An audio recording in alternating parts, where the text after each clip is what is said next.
Welcome back, MTG Joe here. Today we are going to be looking at another weekly installment of the meta breakdown for the Explore Best of 3 format for this video. If you're looking for other formats, we do each format as a standalone video each week.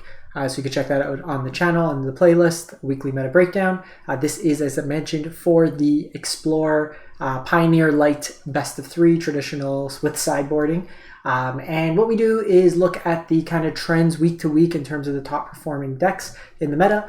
And we get our stats from Untapped GG. It's a companion tool that runs alongside your Arena client, tracks your win rates, loss rates, aggregates it all in terms of like metrics, tracks your collection, gives you suggestions for decks you can build, has in-game overlays. So there's a lot of cool functionality with that. Most of the functionality is free to use. You can follow the link in the video description below to get started if you want to take advantage of that. I will paste the deck list in the video description if you do want to import those into Arena directly as well.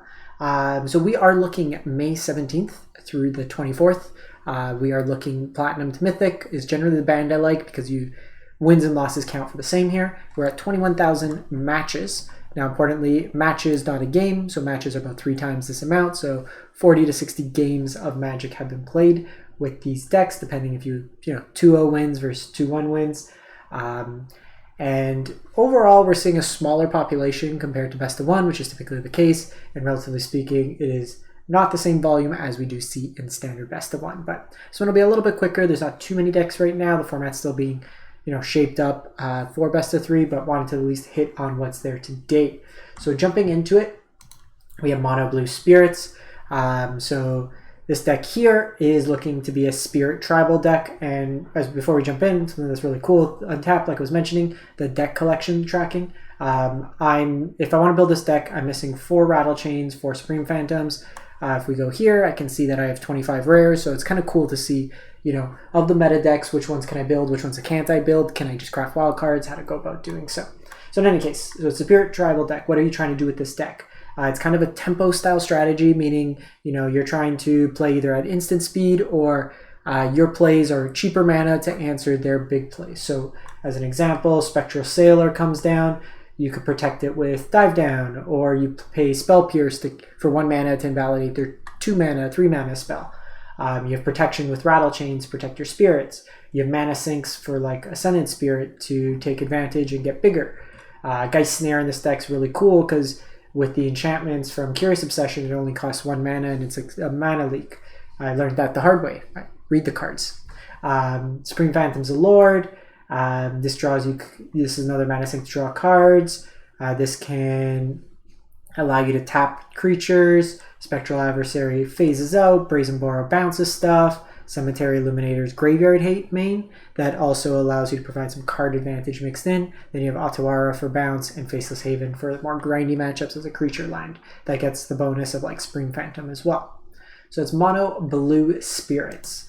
Up next we have Rakdos Midrange, and there's no exact way to build this deck. There's slight variations along the way. We've seen Croxa versions, non-Croxa versions. This version here, heavier on the discard, so Duress and Thoughtseize in, removal with Fatal Push, an Abrade, hits Greasefang, hits the Parhelion as well, Fatal Push, Heartless Act is some more removal. The creature package is the same, Blood Tithe, Giant, and Trespasser. I realized I forgot to talk about the sideboard. Sorry. Protection spell, Graveyard Shenanigan combo, play Weathered Runestone and set a Grafdigger's Cage. Grafdigger's Cage does not stop Greasefang Parhelion, Weathered Runestone does, or play Unlicensed Hearst. Red-based removal decks, steal big creatures type thing, more counters if needed for kind of the control-y matchups. Rakdos, sorry. I just did the Best of 1 video, so my mind was there. So they usually play a package Blood Tithe, Bonecrusher, Graveyard Trespasser. Ideally, you want to start making copies with Reflection and get value there. There is Chandra and Sorin. Interesting 4 Chandras in this version here. Good card advantage engine, removal as well. Sometimes it's just 4 mana, kill something, and eat some damage. Kind of mixed in there. This version is also interestingly playing Skysovereign, Consul, Flagship.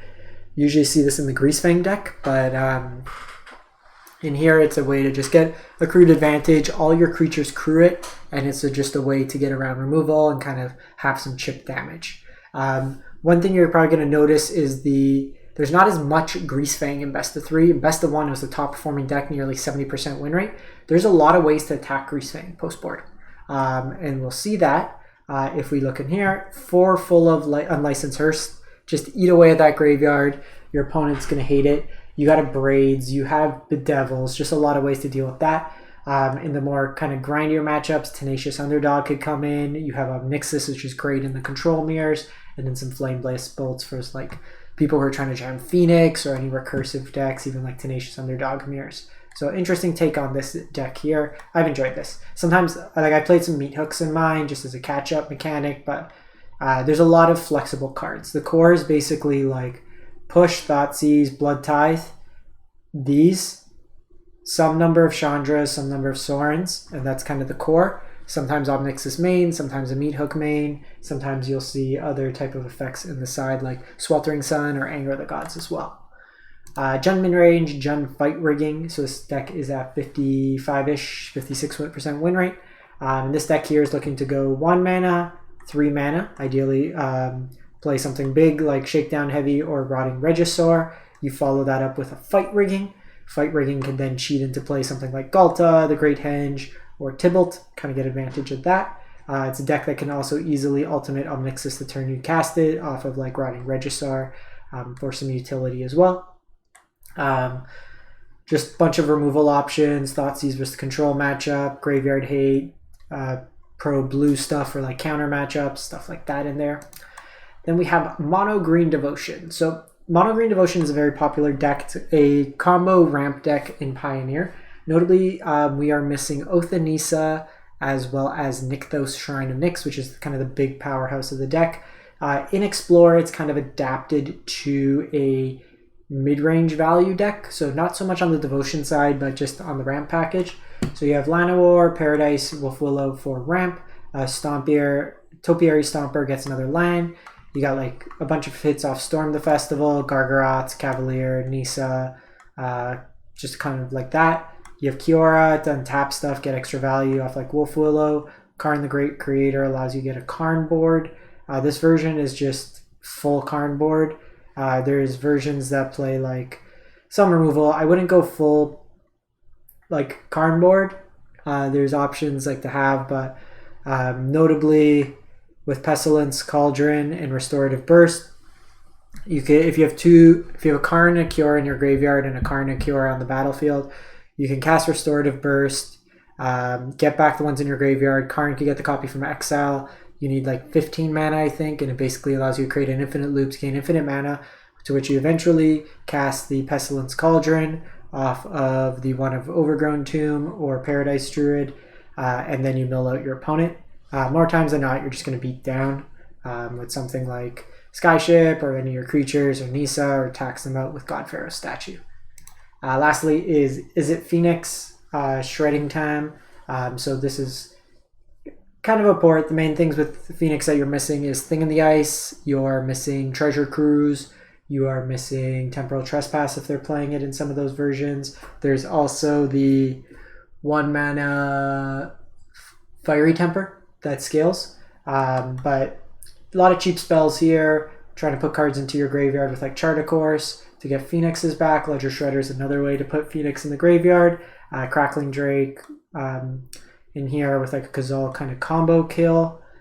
Sideboard wise, you got some counters, anti-red stuff, some sweepers, disputes for like Narsets, and then the grindier matchups you have Ox of Agonis as well. Generally like Ox main, because the thing is a lot of these decks post board are going to bring in Graveyard Hate. So to bring in your card that cares about like playing out of the graveyard, you don't want that in post board, you want it pre-board, and then shift to something like Chandra post board that doesn't care about the Graveyard Hate. But just some considerations, stuff like that. So that's where we're going to wrap up. I haven't played much Explorer Best 3, played a bit of Best of 1, played a bunch of different decks there actually. Let me know what you're playing Best of 3, what the meta's like, what you've been enjoying, stuff like that. And we will catch you next time. Thanks for watching.